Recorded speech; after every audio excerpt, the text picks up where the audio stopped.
since I've seen you guys. Too long. Oh, this is not long enough. This is great. Morning. The status of some injured players: Mills, Jones, Maddox, Douglas Hicks, Shannon Sullivan, Darren Sproles. I can go on my long. I know. It's a long list. I'll tell you this. Jalen Mills, Maddox, Jordan Hicks. Those three are probably the furthest away, even though Mills and Maddox are a little bit closer. I would say Jordan's a little bit further. The other guys will actually do some stuff today in practice. Sproles included, and we'll just see. They're day to day. We don't want to rush them back, obviously, or set anybody back. So we'll mix them in and see where they're at the end of the day. Adrian Peterson, with his career, what he's done so far this year with the Redskins, just talk about what he's meant to them and the fact that kind of year he's having as a comeback player, possibly. Yeah, it's exciting to watch. I mean, a veteran player who has a lot of energy, a lot of juice for that football team, and not only that, but I think personally, the way he runs very violently, very aggressive. Gives them a run game that you have to defend. And for a player that as many touches that he's had in his career, it's good to see that he's playing well and playing at a high level still. With Sproles, can you tell he said he's going to retire after the season. Can you see how badly he wants to get back and kind of finish the right way? He so wants to be on the field so bad that be exciting to get him out there today, just in a limited capacity. But regardless of what happens after the season, he's such a competitor and a leader of this football team, and he wants to be out there really, really, really bad. Was it encouraging on Sunday? It seemed like the offensive line and defensive line sort of led the way to victory. Yeah, I mean it's encouraging. It is. How is that going to be? Obviously, that's why you build a team around those. Well, I mean, we go into each game, we try to control. We each week we say, hey, let's control the line of scrimmage. Let's establish the run game. Let's stop the run game. Seems like that's kind of been the theme each week, but I think more and more as teams pass more too, you got to still put pressure on the quarterback. But yeah, it was encouraging last week to see how our defensive line kind of took over in the second half of that game, and offensively, I think our guys gained momentum, as the game wore on. Doug, as far as numbers haven't been scarf. great. Your deep ball numbers haven't been great this year, certainly versus the rest of the league, but also versus last year. What do you attribute the struggles to? Well, I think it's, one of the things. I mean, you got to look at protection, how well we're protecting up front. And anytime you take a shot down the field, it's usually a 7-step drop or a deep play action pass, and so we've taken our shots, and we're going to continue to do that. I try to build it in where we're at least trying to do one a quarter, or more, and give ourselves. So it's a good way too to kind of back the defenders up, so we don't see as much, 8-man boxes or 7-man boxes, and kind of opens up the run game. But we'll continue to work it and try to get some more shots down the field. No, when you lost Wallace, that kind of took that out. No, I don't think it's anything personnel wise. I think it's more of just execution and holding up in protection just a little bit longer. Monday night's a nationally televised game, essentially another must-win division contest. What are you hoping for and expecting from the crowd atmosphere? Well, we hope and expect a great crowd. We hope and expect to win the football game. I mean, that's why we play. But our crowd has been tremendous all season, and whether we're at home or on the road, they travel well and they show up for the home games. And this is going to be an electric atmosphere. Washington, a team that's had success this year and doing some things, and we still get to play them twice. So we just got to make sure we take care of our business, obviously. But our guys feed off of our fans, and it's going to be a great atmosphere. Do you get the sense it's going to be a playoff-type atmosphere Monday night? I do. I think both teams are fighting for that. Both teams kind of need to win, quite frankly. And so, yeah, I do believe that this could be that type of atmosphere. Yeah. Do you have an update on either Matt Collins or Mike Wallace, as far as being ready to come off, one of them being ready to come off IR anytime soon? Yeah, both guys are doing well. They're not there yet. So we still have a little bit of time, but we haven't made that decision, obviously, and we're just waiting for them to kind of progress further along in their rehab. But both guys are doing well. As far as the running backs, Juice, we got to talk to Juice yesterday. He said it's still a committee approach. Is it going to be the hot hand, or is Josh going to be the lead back for you, third down, and mix Darren in?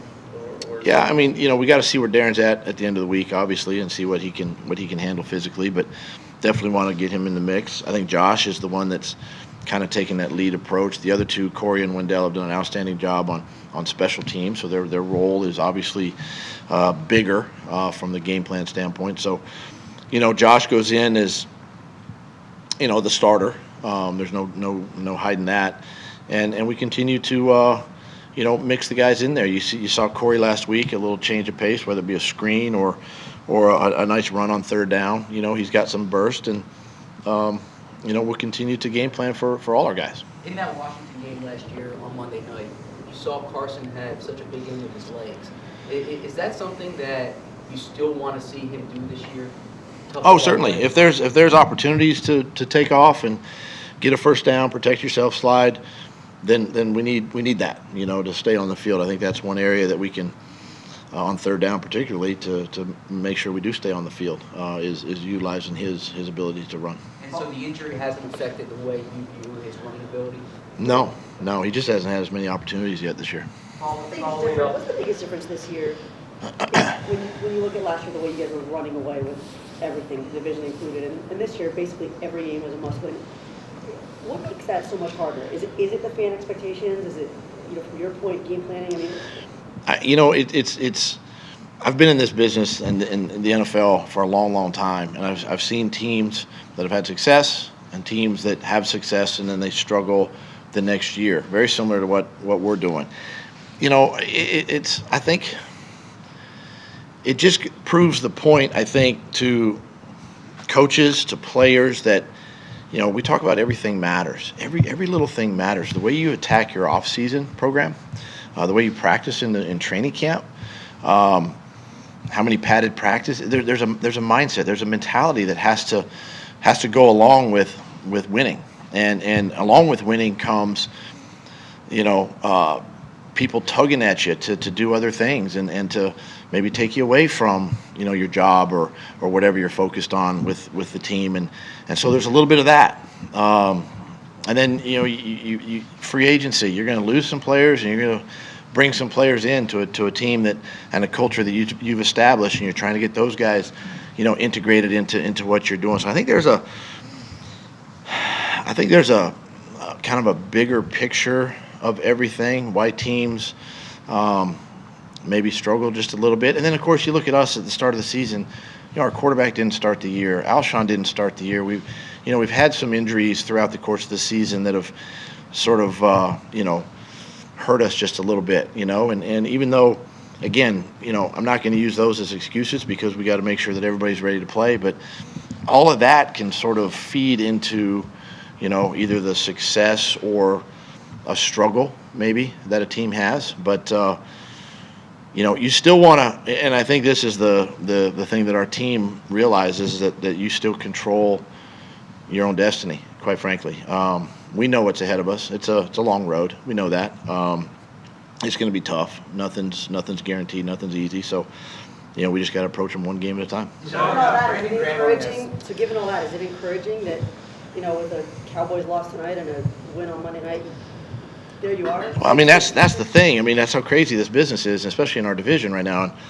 And, each week that, it's, whatever happens tonight, obviously, but we can't worry about that. We got to just focus on Monday night and trying to get that game and then move on to the next. So, guys just got to stay focused at task on hand and then move to the next one. Doug, given Nate Sudfeld's understanding of the Redskins offense, obviously he hasn't been in it for a year, but how much can he help you guys with game planning on both sides?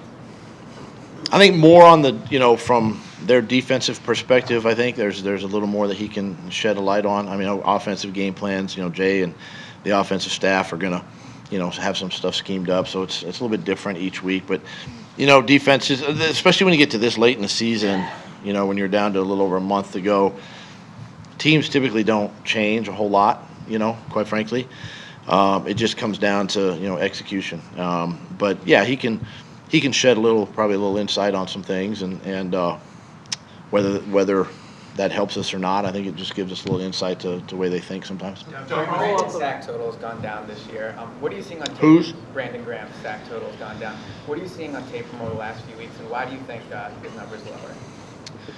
Well, I think, again, he was another one of the players that started late, and he was coming off the injury. And it took him a couple games to gain his sea legs, so to speak, and I think you're seeing an increase in production in him now, even though maybe he's not getting the actual sack. I think you're seeing him kind of settle in and doing some really good things, being a little more disruptive in the pocket. But,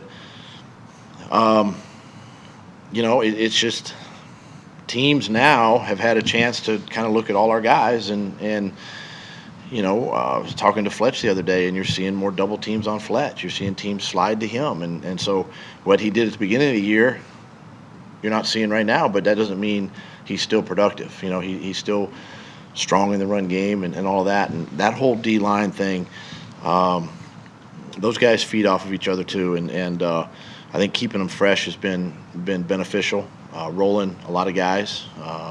And in BG's case, he keeps working and he's going to have that one play coming up these next few games that is going to help us win a game. Doug, what do you see from Josh as far as his ability to be a receiver? Which Josh? Josh Adams, I'm sorry. To be a what was it, Josh's? Josh Sweat. Josh. To be an every down. Thanks for knowing our players. To be an every down back, to be a receiving back, just all the things that you need to do to be on the field on all three downs. What's kind of his progress in those areas? Well, he's making really good strides in all three of those. When I say protection, running the football, and then catching the football. Those three, he's done. He's getting incrementally better, and I think the more integrated we get him into the game plans and the more comfortable he becomes. I think you see him as a back and most running backs are this way, where they might not look pretty early. Same with the offensive line, right? But as the game goes on and wears on, they get a little more explosive and a little more powerful, and that's kind of what Josh has become, and we'll keep integrating him in the game plans and get him as many touches as we can, because we feel like he's the guy that can handle that at this point. Zach was asking you a couple minutes ago about Carson. Where he's approaching a year from when the injury happened. He's playing at a high level this season, but there was a report over the weekend that he's not planting his left foot hard, and that may affect his mobility. What have you observed in terms of that? Haven't seen it. So the last one, please. Yeah, what does having Rodgers back do for your confidence, with having the three tight ends?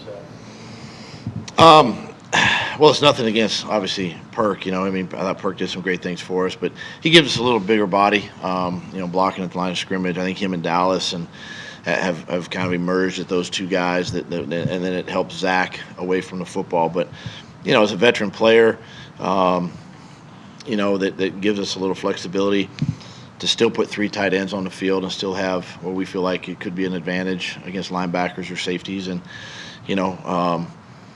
it's been good to get him back. Plus, it also helps in special teams where, Josh Perkins, unfortunately, with his injury, we can just plug Richard in and you don't lose anything on special teams either. Thanks, guys. Thanks, guys.